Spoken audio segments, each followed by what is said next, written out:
Yitwa Eric Semuhungu atumiza igitangazamakuru cyitwa The Choice Live maze akereka ngo icyo bita DM, akereka message zose bagiye bacatana avuga ati buriya uwitwa Lorenzo Christian ngewe nuko namwimye kuri uwuncence babavuga rero ntago nzizi je ntago nize kabisa ku buryo namenye ibyo bintu bya uwuncence, ariko witwa Eric Semuhungu amereye nabi witwa Lorenzo Christian avuga ati ndagushyira hanze wakana we, ati bitama byaye bitoshye nk'ibya kasuku nge ntago nkunda abantu bamenyera. Iyi ntambara iragarukira hehe?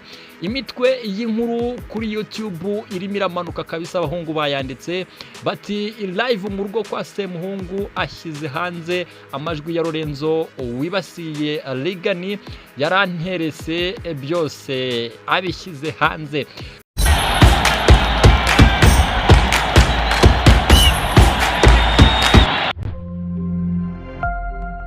Ikaze wo ukunda kandi ukurikira ibiganiro byacu umunsi kundi. Iyi ni NTV Rwanda cyangwa uyitenza baze TV, ariko kandi je nitwa Mr Muhanzi, ndi ntare ndi ndahangarwa, ndi ntore kandi ndi umunyarwanda, of course ndi na diaspora. Ikaze makuru y'imyidagaduro agezweho igira hino tuyavugeho, dore ko ari menshi kandi agiye atandukanye. Minota mike cyane uramaje kumenya update mu myidagaduro n'iki kiri kuvuga kuri imihanda ya social media y'abahano mu Rwanda ndetse no hanze y'u Rwanda. Wakanze subscribe ni sawa cyane, kanda like, kanda comment, hanyuma kande share, hanyuma dukomeze twibanire umunsi kundi. Ariko nyaboneka ikintu cy'ingenzi ugomba gukora no gukanda notification.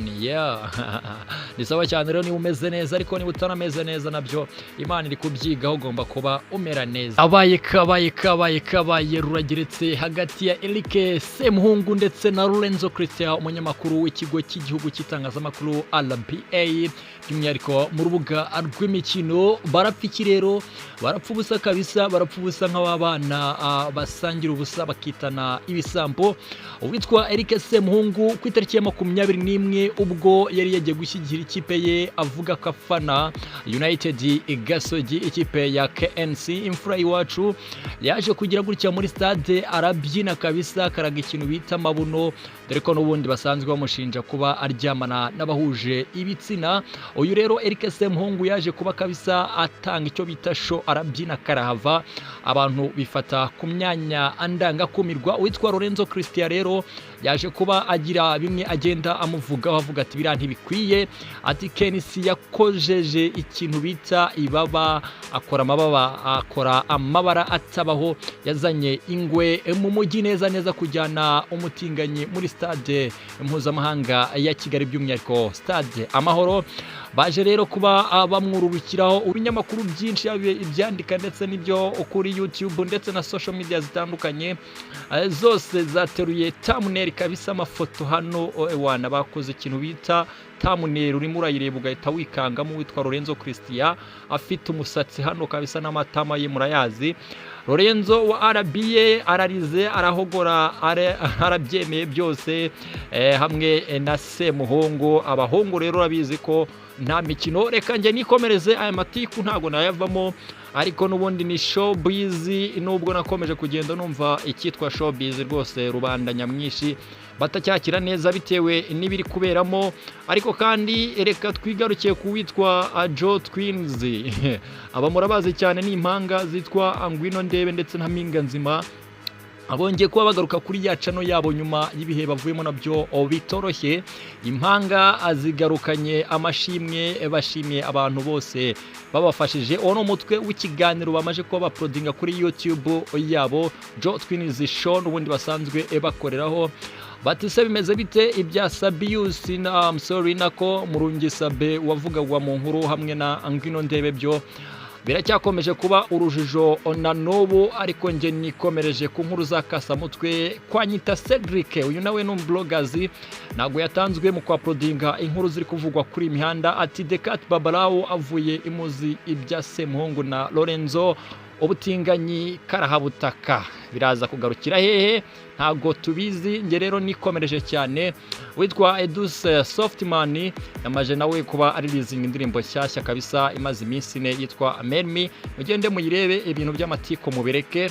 Ariko kandi yitwa Rwanda Ways yamaje kuba nayo ikubitaho umutwe w'inkuru yiruti KNC noneho nabyumva ari yahura ligani wa RBA ageze ku gasuzuguro maze acipaka se n'igiswahili zigakoreshwa n'ahantu hari hakwiye ikinyarwanda. Bamaje kubivumbura nyuma yuko bikomeje kugenda bigarukaho kenshi cyane ko ururimi rw'ikinyarwanda urubyiruko ndetse n'abiyita ko ari abasirimu bagenda bakomeza kuruvanga n'ururimi rw'icyongereza ndetse n'izindi ndimi mpuzamahanga. Bikaba ngombwa ko rwose ngo bumva ko ururimi rw'ikinyarwanda barimo barakora icyo bita ikinagaza. Witwa Tiger Mugisha Benjamin mwaramumenye cyane akaba umugabo w'ukeza Pamela. Uyu rero yamaje kuba atangaza ko rwose agiye gusohora hanze indirimbo yitwa Prently. Ni indirimbo yavuye mu ndirimbo nyinshi dore ko yari nazishyize kuri pages ya Instagram maze agasaba abafana be ko batomboramo indirimbo yabagiye gusohora uko yitwa, hanyuma ngo akabahemba inote y'500 y'amanyarwanda. Reka njyewe nsoreza aha, ariko nawe ngushimire uwo ukurikiza incamake z'amakuru atandukanye mu myidagaduro ndetse n'inkuru ziri kugenda zigarukaho hirya no hino. Gakantu ngiye kujya nkabakorera kuko nasanze hari titire ziba rakasa mutwe ku nkuru ziba ziri gutrendinga hano mu Rwanda mu myidagaduro.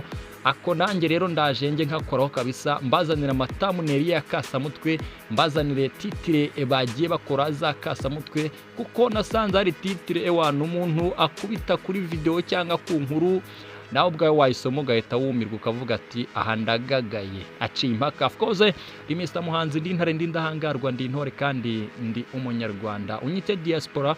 Hanyuma kandi iyi ni NTV Rwanda. Of course ushaka kwitenda baze TV, gukanda subscribe ni ingenzi cyane, notification ni by'icyubahiro kuri wowe nanjye. Ariko kandi numpa ibitekerezo biraza kumpa niba wamenye icyo navuze cyangwa se wabyumvishe, ukanda like byo n'amahitamo yawe. Ariko kandi gusharinga ku nshuti zawe ni ukubereka ko nawe ubakunda kandi ubahereza ibyiza baba bakwiye kumenya amakuru atandukanye. Reka nkwifurize kuramba no kuramuka no kugira amafaranga, hanyuma abagukunda bo nibashaka bazakwange. Ufite amafaranga byanga bikunda bazagukunda.